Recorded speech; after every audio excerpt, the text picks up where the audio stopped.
जो गुरुजी की वाणी हम जिस डायरी से पढ़ रहे हैं आप लोगों के लिए, उसमें अभी 31 दिसंबर 2009 की वाणी आज शुरू हो रही है।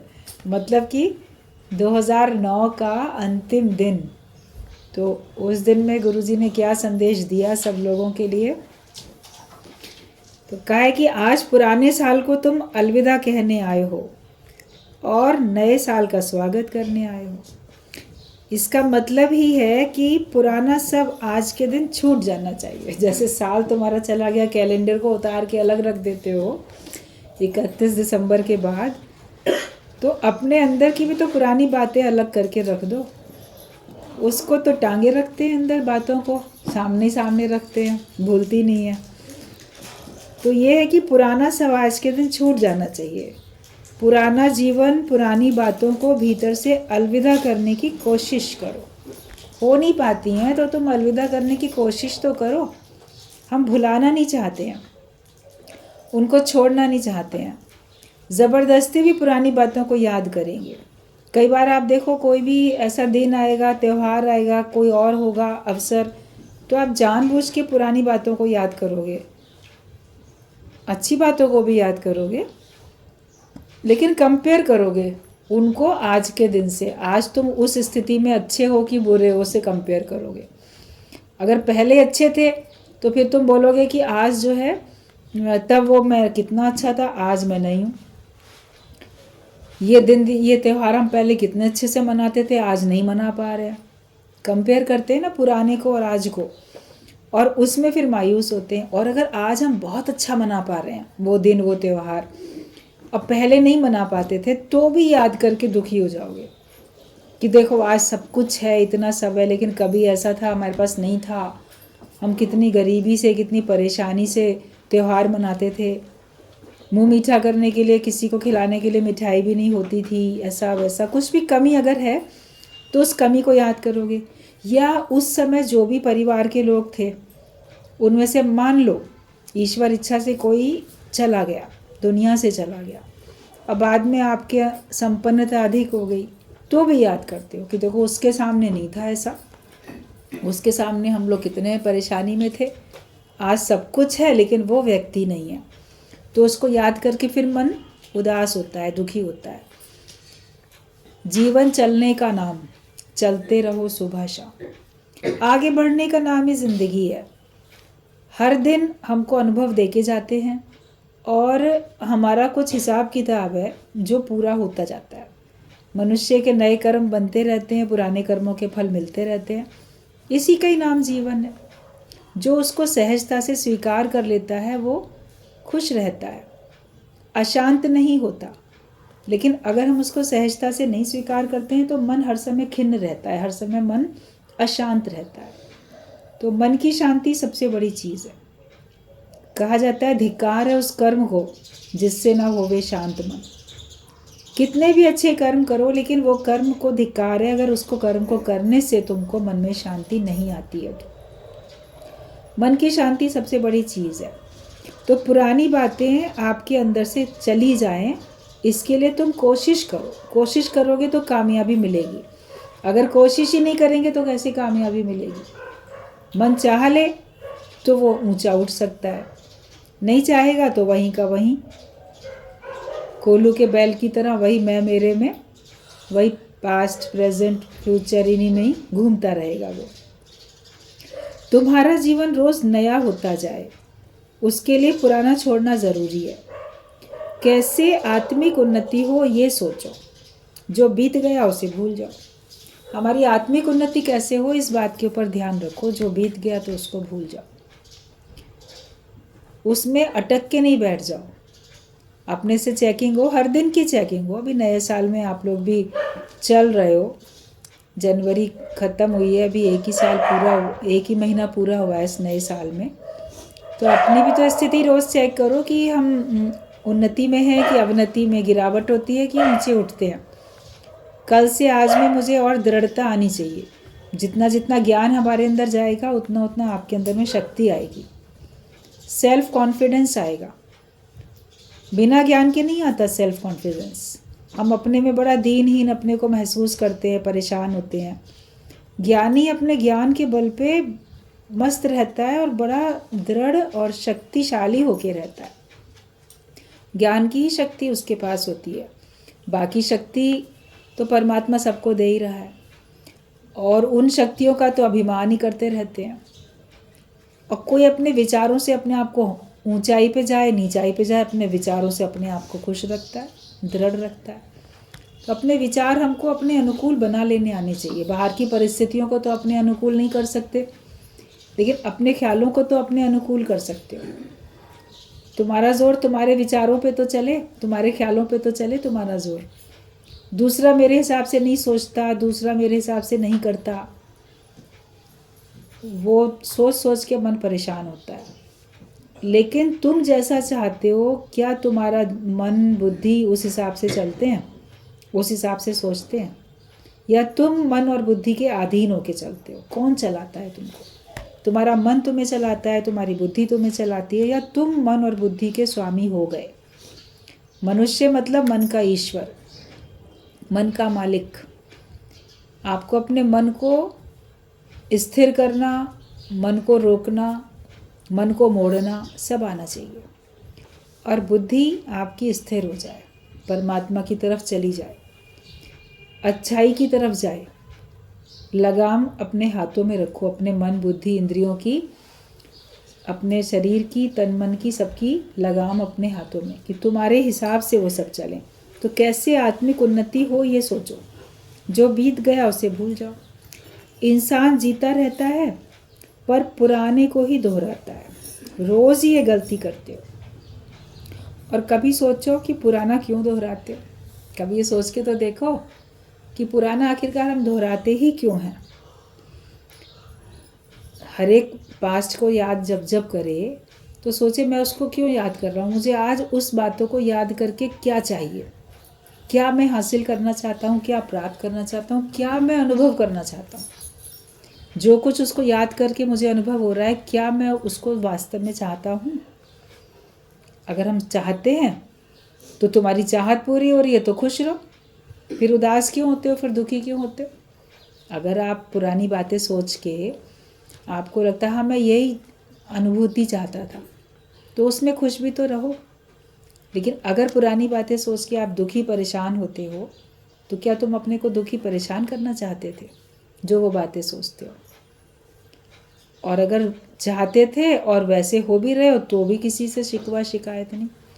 हम अपना जीवन जैसे बनाना चाहते थे, हमारा जीवन वैसे ही बन रहा है। हम जैसा चाहते हैं हम वैसे ही चल रहे हैं। तो अपना जीवन आज से अच्छा शुरू करो। मनुष्य रोज़ ये गलती करता है कि पुरानी बातों को सोचता है। कभी सोचो पुराना क्यों दोहराते हो? कल फर्ज धर्म जलन कुड़न भी आज भी कर रहे हो। कल भी किया, फर्ज किया, धर्म किया, जले कुढ़े परेशान हुए, आज भी वैसे।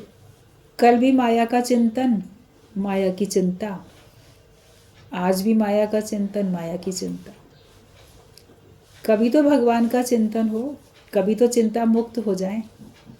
सब कुछ ईश्वर पे छोड़ के मगन होके रहो, मस्त होके रहो। भगवान जो करते हैं और जो करेंगे सब मेरे भले के लिए, अच्छा ही करेंगे। तो तुम चिंताएं क्यों करो और जलो कुढ़ो क्यों? तुम सबकी एक रूटीन लाइफ बन गई है तो जीवन में बोरियत आने लगती है। मन तो नया चाहता है, पुराना दोहराने से जीवन में उन्नति नहीं होती है। अच्छी तरह समझ जाओ कि हम अगर अपने जीवन में उन्नति चाहते हैं तो पुराना ऐसा दोहराएं नहीं। जगत की बातें जो हम पुरानी दोहराते रहते हैं उसमें हमारी उन्नति नहीं होगी। हम ज्ञान को दोहराएं, अपना जीवन रोज़ रोज़ कुछ नया करने की कोशिश करें। एक सबकी ना बड़ी सेट रूटीन लाइफ बन गई है। इतने बजे उठना है, फिर ये करना है, फिर ये करना है, फिर वो करना है, इतने बजे तक ये काम कर लेना, फिर रात को इतने बजे सो जाना है। दिनचर्या एक सी सेम। जब काफ़ी समय तक वो दिनचर्या एक सी चलती रहती है तो आपके मन की खुशी ख़त्म हो जाती है, और उसमें जैसे एक सेट हो गई अपनी रूटीन, रोज़ वही कर रहे हैं, तो उसमें कुछ चेंज चाहिए होता है। मन को तो कुछ नवीनता चाहिए होती है। तो अपने कार्यों में थोड़ा सा चेंज भी करो। निष्कामी बनोगे तो आपके अंदर में परिवर्तन आएगा। चेंज करो थोड़ा सा। रोज़ उन्हीं लोगों के साथ बैठते हो, कभी किसी और के साथ बैठो। रोज़ वही बात करते हो तो कभी कोई और बात करो। रोज़ वही ख्याल करते हो तो कुछ और ख्याल करो। अपने स्वयं से भी तो परिवर्तन होना चाहिए। जब खाली बैठेंगे, जब अकेले बैठेंगे तो वही बात सोचेंगे तो कुछ आपकी उन्नति तो होएगी नहीं, उससे खुशी भी नहीं मिलेगी। तो कुछ और नई प्लानिंग, कुछ और नया सोचो। और जैसी प्लानिंग करो उसके लिए थोड़ा सा प्रैक्टिकल भी हो जाओ। उसको स्टेप उठा के भी देखो, कार्य करके भी देखो। तो मन नया चाहता है, लेकिन तुम्हारी सबकी एक रूटीन बन गई है, तो फिर सबके जीवन में ऐसे बोरियत आने लगती है। तो नया सोचो। कुछ तुम जीवन में बदलना नहीं चाहते हो, पुराना छोड़ने में तुमको तकलीफ होती है, इसीलिए तुम्हारा जीवन कोल्हू का बैल बन गया है, वहीं का वहीं घूमता रहता है। हर एक का जीवन ही जैसे कोल्हू का बैल बन गया और वो वहीं का वहीं घूमता रहता है। कुछ अलग से करने के लिए कहा जाए तो करना नहीं चाहते, हमारे पास तो टाइम नहीं है, हम तो ये, हम तो वो। परिवर्तन करने के लिए बोलते हैं तो कोई अगर नहीं मानता है तो वहीं का वहीं रह जाता है। चेंज करके देखो। हर चेंज कहीं ना कहीं हमको अच्छा भी तो लेके जाएगा। नहीं अच्छा लगे फिर बदल देना, फिर कुछ और कर लेना।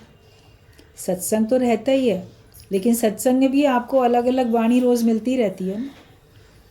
अलग भजन, अलग दृष्टांत, अलग वाणी, नए तरीके से समझना, नए तरीके से समझाना, ये भी सब होता है। लेकिन अगर इसमें भी आप वही रखोगे, बस आए, सुना और चले गए, नहीं कोई प्रश्न किया, नहीं कोई जिज्ञासा रखी, नहीं कोई निश्चय बताया, तो लगेगा बस हम आते हैं, बैठते हैं, सुनते हैं और चले जाते हैं। तो भी आपके अंदर में उत्साह उमंग कम होने लगेगा।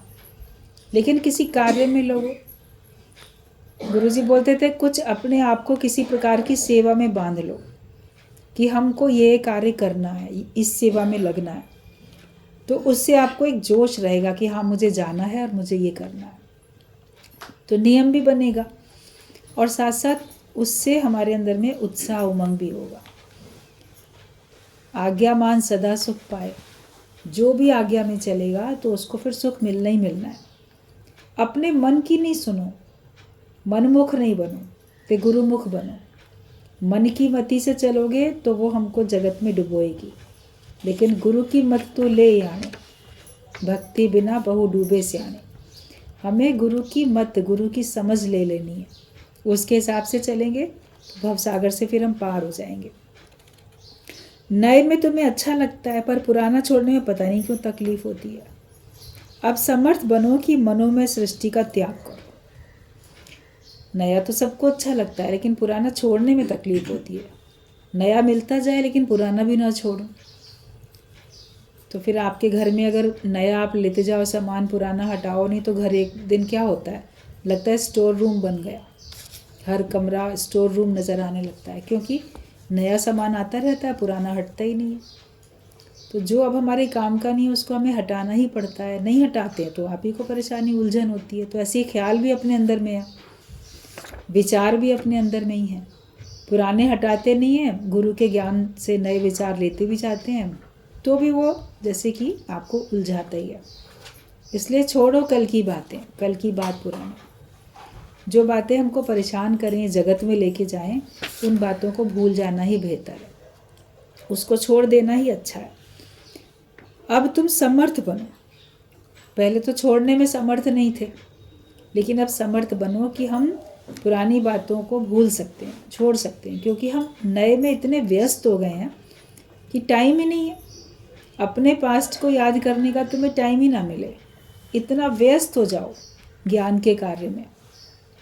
हर एक को प्रसन्नता देने में, हर एक को ज्ञान का मार्ग दिखाने में अपने को इतना व्यस्त करो कि तुमको स्वयं के बारे में सोचने के लिए फुर्सत ही नहीं मिले, समय ना मिले।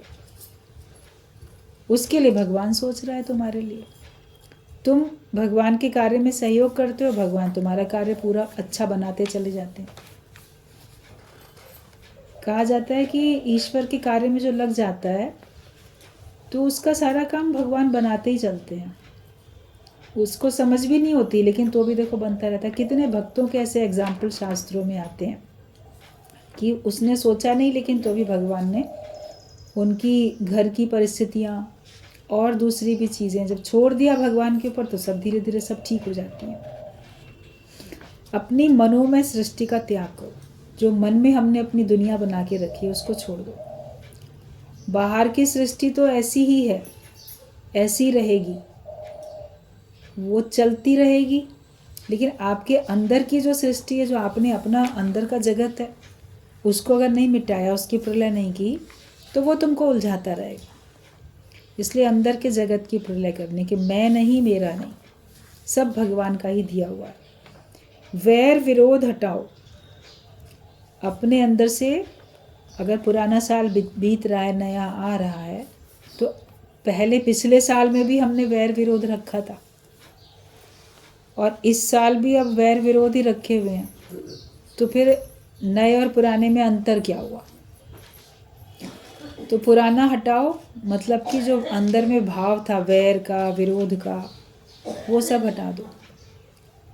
प्रेम वाले भाव में आ जाओ, प्रसन्नता वाले भाव में आओ, दूसरे की मदद करने वाले भाव में आ जाओ। तो वैर विरोध को हटाओ। रोज़ अच्छे भावों को जन्म दो। ये ख्याल तुमसे ही उत्पन्न होते हैं। जैसे सूर्य से ही बादल उत्पन्न होते हैं, सूर्य की किरणों से पानी ऊपर जाता है भाप बन के, जो दिखता थोड़ी है, पानी ऐसे जाता है और वो बादल के रूप में इकट्ठा हो जाता है। तो हमारे से ही ख्याल जन्म लेते हैं, लेकिन वही बादल जब बहुत हो जाते हैं तो सूर्य को ढक लेते हैं। तो बार बार वो उसको क्या करते हैं, ढकते जाते हैं, मगर सूर्य फिर भी अपनी महिमा में चमकता रहता है। और जब वो अपनी महिमा में चमकता है तो फिर एक ना एक दिन वो सारे बादल हट भी जाते हैं। तो हम अपने आत्मिक स्थिति में रहें। ख्याल हमसे उत्पन्न होते हैं, वो हमको ढकने ना पाए। ढक भी लें, देखने में आए भी कि ख्यालों के अधीन हो चुका है, मगर फिर भी अंदर से आप अपने को क्या जानते हो, आत्मिक स्थिति में रखो अपने आप को, वो तो हट जाएंगे। आज नहीं तो कल बिखरेंगे बादल। जो भी ये सब है परिस्थितियाँ, ये हट ही जाएंगी। जब हम इन पे ध्यान नहीं देंगे, इनका हम इस्तेमाल नहीं करेंगे, तो जैसे हुआ ना हुआ एक बराबर। जगत है या नहीं, हमारे से उसका कोई मतलब नहीं है। है भी तो भी हमारा उससे कोई लेना देना नहीं है, नहीं है तो भी मेरा कोई लेना देना नहीं। तो अपने अंदर में रोज़ अच्छे भाव को जन्म दो। अच्छी अच्छी भावनाएं उठती हैं। देखो, जो कवि होते हैं, कलाकार होते हैं, लेखक होते हैं, वो सब अंदर से अच्छे अच्छे भाव को जन्म देते हैं, और उन भावों को वो गीत के रूप में, शेर शायरी के रूप में, कविताओं के रूप में, गाने के रूप में, भजन के रूप में, या कहानियों के रूप में, किसी लेख के रूप में अपने भाव को लिख लेते हैं। और वो जब बाकी सब लोग पढ़ते हैं या सुनते हैं तो उनको कितना अच्छा लगता है। तो आप अपने अंदर से भी अच्छी भावनाएं आपके अंदर में उठनी चाहिए। खराब भावनाएं ना उठें, अच्छी अच्छी भावनाएं उठें, जो भावनाएं तुमको भी खुश करें, और उन भावनाओं को दूसरा अगर जाने समझे तो उसको भी खुशी मिले। तो अपने अंदर से रोज़ अच्छे भावों को जन्म दो। शक्ति तो सब में है, पर तुम अपनी शक्ति का गलत इस्तेमाल करते हो। बातें बार बार दोहराने से ही डिप्रेशन होता है। हम एक ही बात को बार बार दोहराते रहते हैं, और अक्सर ही जो हमारे संग कहीं गलत ऐसा हुआ जो हमको दुख दर्द देता है, कष्ट देता है, वो हम बार बार, ध्यान भी वहीं जाता है। अभी आपके शरीर में कहीं पीड़ा हो, कहीं दर्द हो, तो आपका ध्यान बार बार वहीं जाएगा। और कोई मिलने आपसे आएगा तो आप जाने अनजाने उससे कहोगे, मेरे ना यहाँ दर्द हो रहा है, मेरे ना यहाँ परेशानी हो रही है, क्योंकि वो आपका ध्यान बार बार जा रहा है दर्द में ही। जब नहीं था उस जगह पे दर्द, तो आपका ध्यान उस अंग पे जाता भी नहीं था। तो जब कष्ट आते हैं तो ध्यान जाता है बार बार, लेकिन हम अपने ध्यान को भगवान में लगाने की जब कोशिश करेंगे तो वो हमको उस अपना प्रभाव हमारे पर डालेगा नहीं।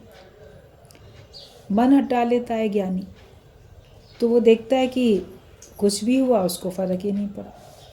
एक बार एक दृष्टांत था कि एक संत से मिलने के लिए राजा गया, तो संत का शरीर अस्वस्थ था उस समय, उसको काफ़ी बुखार था, ऐसे कंबल ओढ़ के बैठा था। तो उसको बताया बाहर, आश्रम के बाहर उसके शिष्यों ने कि संत जी, गुरु जी तो थोड़े स्वस्थ नहीं है, शरीर में पीड़ा है, बुखार है, बोले लेकिन मुझे मिलना है, आप पूछ लो। तो संत को कहा, तो उसने कहा कि नहीं, उसको कुछ ज़रूरी ही काम है, तो उसको आने दो, आ जा। तो बुलाया अंदर।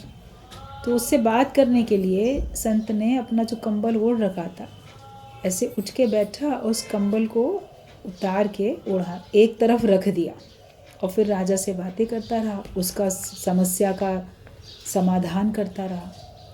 तो राजा ने क्या देखा कि संत तो बिल्कुल सही तरीके से बात कर रहा है, बीमारी का उसके ऊपर ज़रा भी असर नहीं है, लेकिन जो कंबल उसने उतार के रख दिया था एक तरफ, वो कंबल जैसे हिल रहा था, काँप रहा था।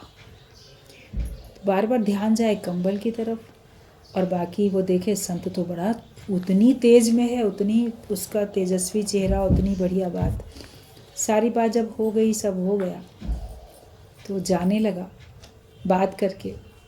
तो पूछा कि बड़ा आश्चर्य देख रहा हूँ कि आपका कंबल जहाँ रखा है वो क्यों काँप रहा था। तब उसको बताया कि उतनी देर के लिए हमने तो अपना जो बुखार था ना, वो कंबल को ही दे दिया था, वही काँप रहा था, हम तो उससे अलग होके बैठे थे। तब उसको पता चला कि संत को तो बुखार भी था इतना। तो सिद्धांत इसका बड़ा अच्छा बताते थे कि जैसे वो कंबल अलग कर दिया संत ने, कि बुखार उसको दे दिया, तो ज्ञानी भी अपने आत्मिक भाव में रहता है, वो सारे कष्टों से, दुख दर्द से भरे शरीर को अलग करके रखता है। जब ध्यान हटा देता है तो उसका असर भी कम होता है, लेकिन जितना हम ध्यान देते हैं उतना ज़्यादा उस पर असर भी होता है। अगर आप ज्ञान के विचारों में मस्त रहते हो तो उतनी देर के लिए आप अपनी परेशानी, चाहे वो मानसिक हो, शारीरिक हो, आर्थिक हो, किसी प्रकार की भी परेशानी हो, जब सत्संग में बैठे आप मन बनाभा हो के ज्ञान सुनते हो, तो कुछ समय के लिए अपना पूरा दुख दर्द, परेशानी, समस्या सब भूल जाते हैं, और हर एक को लगता है मैं बिल्कुल स्वस्थ हूँ, मैं बिल्कुल ठीक हूँ, मेरे अंदर कोई परेशानी नहीं है, क्योंकि आत्मिक भाव में आ जाते हैं कि मुझ आत्मा में तो कभी कोई दिक्कत, कोई परेशानी है ही नहीं। शक्ति ये सबके पास है, केवल संत के पास नहीं होती कि वो उसको अलग कर सकता है, लेकिन वो शक्ति सबके पास होती है, बस उस शक्ति को हम सही तरीके से प्रकट नहीं करते। और जो शक्तियाँ हमको प्रकट महसूस होती हैं हर एक के पास, उनका फिर सदुपयोग नहीं करते, उनका फिर हम गलत इस्तेमाल करते हैं और बार बार बातें दोहराते हैं, तो फिर डिप्रेशन ही होता रहता है। जगत की बातें बार बार दोहराएंगे, ये खराबी, वो खराबी, किसी को मुख से नहीं भी कोई बोले, लेकिन अपने मन में तो दोहराता है अपनी समस्या, अपनी परेशानी। अगर मन में भी दोहराते रहते हो तो देख लेना, एक दिन आप डिप्रेशन के शिकार हो जाओगे, क्योंकि बार बार आपका मन वही सुना रहा है और वही सुन रहे हो, और आप भी अपने मन को वही सुना रहे हो। तो अज्ञानता की बातें दोहरानी नहीं चाहिए। दोहराना ही है तो ज्ञान दोहराओ, दोहराना ही है तो भगवान का कोई भजन गाओ, कुछ अच्छी बात मन में दोहराओ, वरना दुख देने वाली, उदास करने वाली बात अपने को दोहरानी नहीं है। सब पासिंग शो है, जो दिख रहा है उसे मिथ्या भाव से देखो, और अटकना तो किसी में भी नहीं है। जो कुछ आंखों से दिखाई दे रहा है उसको बिल्कुल मिथ्या भाव से देखो कि जैसे ये मिटने वाला है, जाने वाला है, और अगर सही दिख भी रहा है तो ये है ही नहीं, एक खेल है, एक नाटक है। नाटक में मुझे अटकना नहीं है, तो उस मिथ्या भाव में हम आ जाएं। पिक्चर कितनी भी आप देखते हो, ये भी पता होता है ना वो मिथ्या है, भले उससे हम मनोरंजन भी कर लेते हैं, शिक्षा भी ले लेते हैं, लेकिन फिर भी क्या बोलेंगे भाई, ये है तो काल्पनिक कहानी, सही तो नहीं है। भले वो और लोगों के जीवन से ढूंढ के निकाल के तब लेखक लिख लेते हैं, कहीं ना कहीं उसका कुछ ना कुछ संबंध किसी ना किसी से हो जाता है। लेकिन वैसे आप देखोगे तो है तो सब नाटक। जो उसमें आपको सुखी या दुखी होता हुआ व्यक्ति दिखता है एक्टर, वो सचमुच में तो सुखी दुखी नहीं हो रहा है। तो ऐसे ही इस सारे संसार को पासिंग शो जानो, सब मिथ्या जानो, अटको किसी में भी नहीं। प्रेम को बढ़ाने के लिए भाव का प्रयोग करो, अपने भाव रखो अच्छे। जो जैसा भाव जगाए वो वैसा ही फल पाए। हम जैसे जैसे भाव जगाएंगे वैसे ही फल पाएंगे। तो भगवान से प्रेम करने के लिए भी अच्छी भावना रखो, श्रद्धा भाव रखो, प्रेम का भाव रखो, विश्वास का भाव रखो। और सारे संसार के लिए अपनत्व का भाव रखो, अपनेपन का भाव। तब आपका अंदर से प्रेम बढ़ेगा। अपना जो होता है उसके बहुत सारी गलतियों को आप नज़रअंदाज कर देते हो, लेकिन जहाँ परायेपन का भाव होता है, मत थोड़ी सी मिस्टेक भी आपको बहुत बड़ी लगती है और उसको फिर कभी भी नहीं भूलते हैं। ज्ञान को बढ़ाने के लिए प्रेम का प्रयोग करो, प्रेम को बढ़ाने के लिए अच्छी भावना का, अपनेपन की भावना का प्रयोग करो, भगवत भाव का प्रयोग करो। और ज्ञान को बढ़ाने के लिए तुम प्रेम का प्रयोग करो। अच्छे विचार सबको बताओ। सबके अंदर में अच्छे ही विचारों की कमी है, क्योंकि वो अच्छाई में रहते ही नहीं है, वो माया में ही ज़्यादातर लोग रहते हैं। सत्संग में कितने कम लोग आते हैं, गिने चुने आते हैं। मुट्ठी भर लोग मान लो कितने % सत्संग में आते हैं, और सत्संग में आने वाले कितने % सत्संगी हैं, वास्तव में ज्ञान उनके अंदर गया, वो भी तो देखना पड़ता है। भीड़ तो बहुत दिखती है, आने वाले जाने वाले बहुत दिखते हैं, सुनने वाले बहुत दिखते हैं, लेकिन पूर्ण ज्ञानी उनमें से कितने बन पाए? कोई विरला बनता है। तो वो तो कम होते हैं। अच्छे विचार अगर आपके पास हैं, ज्ञान आपके पास है, तो वही तो बांटो। जिसके अंदर में जो भावनाएं होती हैं या जो इंटरेस्ट होता है, जब किसी के संग बातचीत करता है तो उसी टॉपिक पे बात करता है। किसी को गेम्स अगर पसंद है तो जिसके साथ बैठेगा वो कहीं ना कहीं ये मैच चल रहा है, ये हो रहा है, वो हो रहा है, वो गेम्स की बातें करेगा। जिसको जिस बात में रुचि है वो उसी प्रकार की बात करेगा। अगर आपको सत्संग में रुचि है तो आप सत्संग की बात करो, ज्ञान की बात करो। और हर एक अपने ख्यालों के अधीन होकर ही दुखी सुखी होता है। इसलिए जिसके पास भी बैठो उसको ज्ञान की गिफ्ट देते जाओ। ये गिफ्ट कभी पुरानी नहीं पड़ेगी, बच्चा बूढ़ा जवान सभी के काम में आने वाली है, और हर पल ये उसको सुजाग सावधान करती जाएगी, कभी पुरानी भी नहीं पड़ती। ज्ञान की गिफ्ट कभी पुरानी नहीं पड़ेगी, कभी आउट ऑफ फैशन नहीं होती है। तो हर एक को ज्ञान के विचार देते चले जाओ, अच्छे विचार तो सबको बताओ। घर में भी कम सामान रखो और दिमाग में भी कम ख्याल रखो। घर में भी कम सामान होना चाहिए और अपने दिमाग में भी कम ख्याल होने चाहिए। कम सामान होता है तो हल्का हल्का घर अच्छा लगता है, और दिमाग में विचार कम होते हैं तो भी हल्का हल्का अच्छा लगता है। किसी के अंदर आप देखोगे कोई ख्याल ही नहीं है तो बड़ा मस्त है, हल्का हल्का घूम रहा है। किसी के अंदर लगेगा इतने ख्याल हैं, बोझ, जैसे पता नहीं कितना बोझ, मनो टनो बोझ इसके सर पे लदा पड़ा है, तो वो इतना ही हमको भारी दिखता है। तो ख्याल कम करते जाओ, जो काम के हैं वो रखो, जो काम के नहीं उनको छोड़ दो। और ज्ञानी के पास केवल ज्ञान का ही विचार होता है, और वो विचार उसको भारी कभी करता ही नहीं है। बाकी चीज़ों में तो बोझ है, जगत की बातें सोचने में बोझ है, लेकिन ज्ञान की बातें सोचने में आप देखोगे आप ईश्वर से जुड़ गए, योग लग गया, तो बोझ भी सारा का सारा खत्म हो जाता है।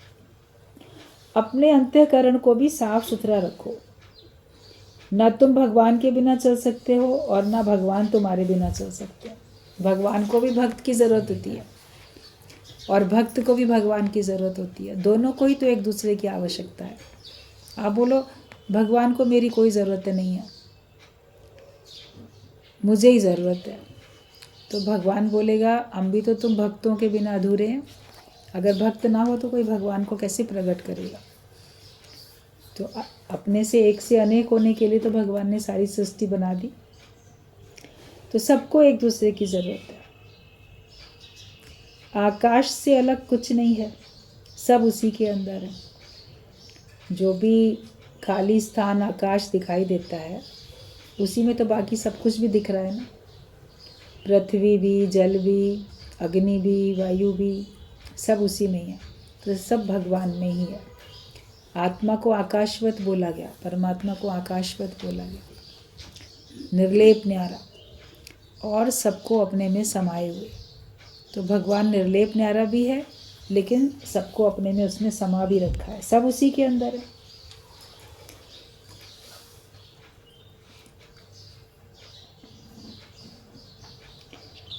अपने अंदर के सारे संशय, भ्रम हमें दूर करने हैं, लेकिन तुम्हारे दिमाग में दूसरे दूसरे भरे पड़े हैं। अपने संशय भ्रम दूर नहीं करते और दिमाग में सब दूसरे दूसरे लोग भरे पड़े हैं। उस कारण से और संशय भ्रम आता रहता है। हर एक के अंदर में संशय भ्रम आता रहता है। अपने संशय दूर करो। सत्संग में आके बैठे हैं तो हमारे अंदर में सभी शंकाओं के समाधान हो जाने चाहिए। कोई बात नहीं समझ में आती है तो उसको पूछो, और जो अभी बहुत समझ में नहीं आ रही है तो उलझो नहीं, उसको समय पर छोड़ दो। समय पे वो चीज़ आपको समझ में आ जाएगी। आज नहीं समझ में आती है, जितनी बार समझ में आती है उतने से काम चलाओ। बहुत ज़्यादा अपनी बुद्धि उलझानी नहीं चाहिए। एक दिन आप देखोगे आपको हर समस्या का समाधान मिल जाता है। बार बार पूछो, बार बार गुरु बताएगा, ऐसा नहीं कि नहीं बताएगा। और कुछ जब आपके अंदर में मैच्योरिटी आएगी, विवेक खुलेगा, तो पूछने की आवश्यकता ही नहीं पड़ेगी। फिर आपको तो लगेगा सब कुछ जैसे मुझे समझ में आता जा रहा है। तो अपने अंदर के संशय भ्रम हमको दूर करने हैं, और दिमाग में तो लेकिन दूसरे दूसरे भरे पड़े हैं। निर्भय होए भजो भगवान, जो निर्भय होगा तो भगवान का भजन कर सकता है। जो मरने से नहीं डरता तो वो किसी से नहीं डरता है। जिसको अपनी मौत का डर नहीं, उसको फिर किसी बात का डर नहीं। तो जिसको मृत्यु का डर है उसको हर बात का डर है। ये ना मर जाए, ये ना हो जाए, मैं ना मर जाऊं, मेरा वाला ना मर जाए। ये मृत्यु का डर आपको और बहुत सारे डर में ले आता है। लेकिन जिसको मरने से डर नहीं लगता वो आगे बढ़ता है। जो सिर रखता हथेली पर वो गाता जंग के गाने। जो सैनिक जाते हैं युद्ध भूमि में, मृत्यु की परवाह किए बिना थोड़ी जाते हैं। उसकी परवाह करेंगे तो जा ही नहीं पाएंगे। वो मृत्यु की परवाह करते नहीं जाते। मरना तो एक दिन है ही। देश के ऊपर हम कुर्बान हो जाएंगे, शहीद कहलाएंगे, और मातृभूमि की रक्षा करने के लिए जाते हैं। जो होगा देखा जाए। तभी तो निर्भयता से, बहादुरी से वो शत्रु का मुकाबला कर पाते हैं, तभी तो युद्ध कर पाते हैं। अगर उनको मृत्यु का भय लगे तो सेना में जाएं ही नहीं। सभी लोग सेना में नौकरी करने नहीं जाते हैं। घर वाले भी कई बार नहीं भेजते हैं अपने लड़कों को। किसी से कहो अपने बेटे को भेज दो आर्मी में, अरे नहीं नहीं, एक ही लड़का है ना, उसको नहीं भेजेंगे। तो एक लड़का से क्या मतलब है? वो नौकरी तो करेगा ना वहाँ जाके। क्यों डर है? कि कहीं वहाँ युद्ध में जाए और जीवन से ही हाथ ना धो बैठे। तो जिसकी जितनी भगवान ने आयु लिखी है उतनी तो वो जिएगा। जो युद्ध में नहीं जाते हैं, क्या वो जवान लड़के दुनिया से नहीं जाते? वो किसी न किसी कारण चले जाते। कहीं एक्सीडेंट हुआ, कहीं बीमार हुए, कहीं कुछ और कारण बना। जिसको जब जाना है वो तभी जाता है। लेकिन अगर कोई ऐसे देश के लिए जाता है, अपने प्राण देता है, तो वो उसकी मौत शानदार मौत कहलाती है। ऐसे तो दुनिया से सभी गए, लेकिन कोई इतना अच्छा कार्य करके गया, उसको तो हमेशा हमेशा लोग याद रखते हैं। मगर भय होता है कि नहीं नहीं, वहाँ नहीं भेजेंगे, ऐसा नहीं करेंगे, वैसा नहीं करेंगे। तो ये डर और प्रकार का, मृत्यु का डर है तो उसके साथ साथ और भी बहुत सारे डर हो जाते हैं। तो भय से छूटो, निर्भयता रखोगे तभी तुम भगवान का भी भजन कर सकते हो। भगवान के भजन करने में भी कितने भय आते हैं। लोग क्या कहेंगे, ये क्या होगा, वो क्या होगा, सत्संग जाएंगे वो नाराज़ होगा।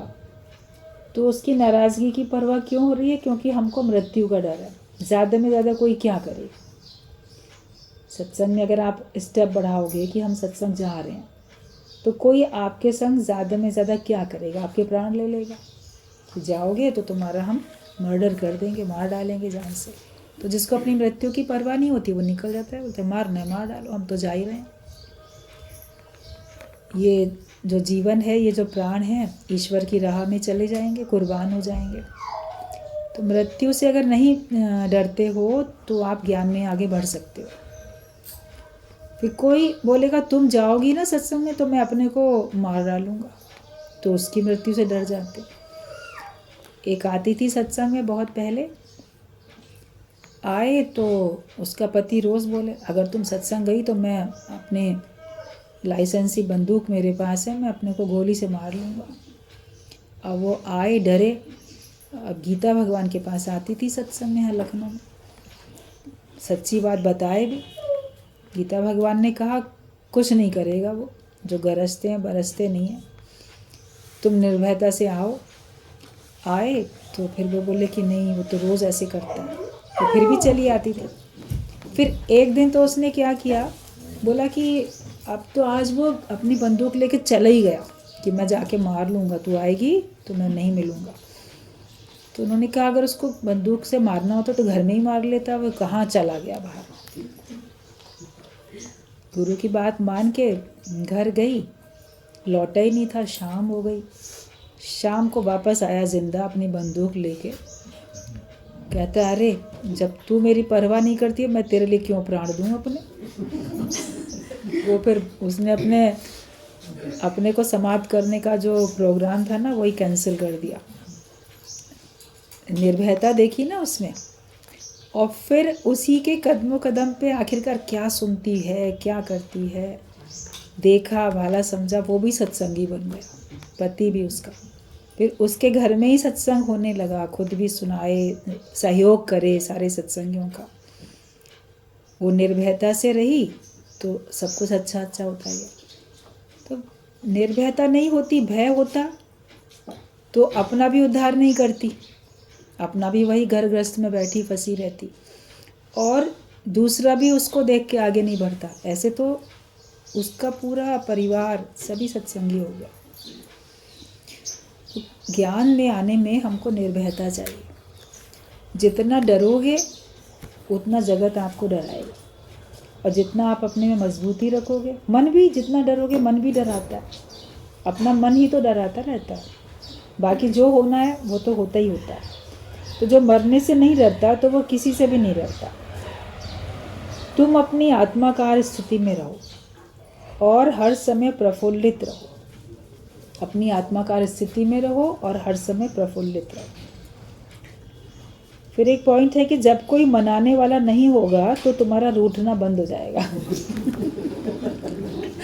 बहुत लोग घर में बड़े नाराज होते रहते हैं क्योंकि लोग उनको बड़ा पुचकारेंगे, बच्चों को या बड़ों को मनाते रहते हैं तो उनको रूठने में मज़ा आता रहता है। फिर जब देखेंगे कि कोई हमको मनाता ही नहीं है तो रूठना ही छोड़ देंगे। तो मुझे काम ईश्वर से, जगत रूठे तो रूठन दे, तुमको जगत वालों को मनाने जाने की ज़रूरत नहीं है। वो सोचते हैं कि ठीक है इनको हमारी गरज है, हम इनसे नाराज़ हो जाएं तो ये फिर आएंगे हमारी चापलूसी करने, हमारी नाराज़गी दूर करने। जब हम सही राह पे चल रहे हैं तो हमें किसी के रूठने मनाने की कोई परवाह ही नहीं है, वो अपने आप ही फिर मान जाएंगे। लेकिन तुम्हारे अंदर से जगत निकलना चाहिए, अंदर की हमारी जो स्थिति है वो हमारी स्थिर होनी चाहिए। हर जगह परमात्मा है तो हम किससे रूठेंगे, हम खुद भी नहीं रूठेंगे किसी से। और जब हर जगह परमात्मा है तो कोई तुमसे कब तक रूठेगा। जब आपने सत्संग में आगे आना शुरू किया और ईश्वर को अपने फेवर में कर लिया और सबके अंदर भगवान है तो कोई तुमसे कैसे रूठ सकता है। और प्रतीत होगा थोड़े दिन कि ये नाराज़ है, मगर वो अधिक दिन तक नाराज़ रह नहीं सकता है। आपके अंदर की दृढ़ता आपको आगे बढ़ाती है। तो अपना ज्ञान का रास्ता लेने के लिए पुराने सारे अज्ञानता के ख्यालों को करो ख़त्म और निर्भयता के साथ इस सत्संग में अपना जीवन दो, ज्ञान के हिसाब से चलो। आप देखोगे आपका भी जीवन बढ़िया बनेगा और आपसे जुड़े हुए जितने भी लोग होंगे सबका जीवन अच्छा बनता जाएगा। जिसके भी संपर्क में आते जाओगे।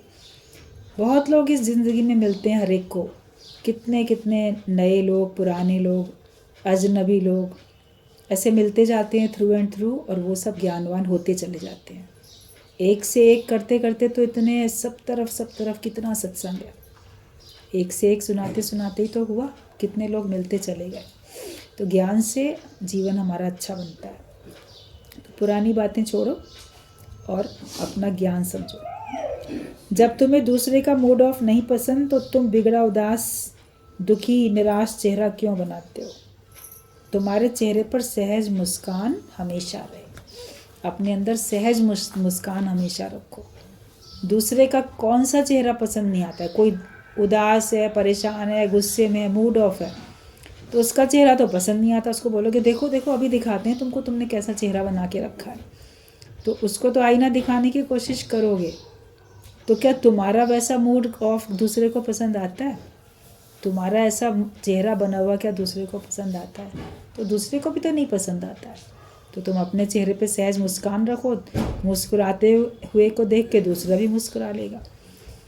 लेकिन तुम अपना चेहरा खराब करोगे तो दूसरे भी अपना चेहरा खराब करेंगे।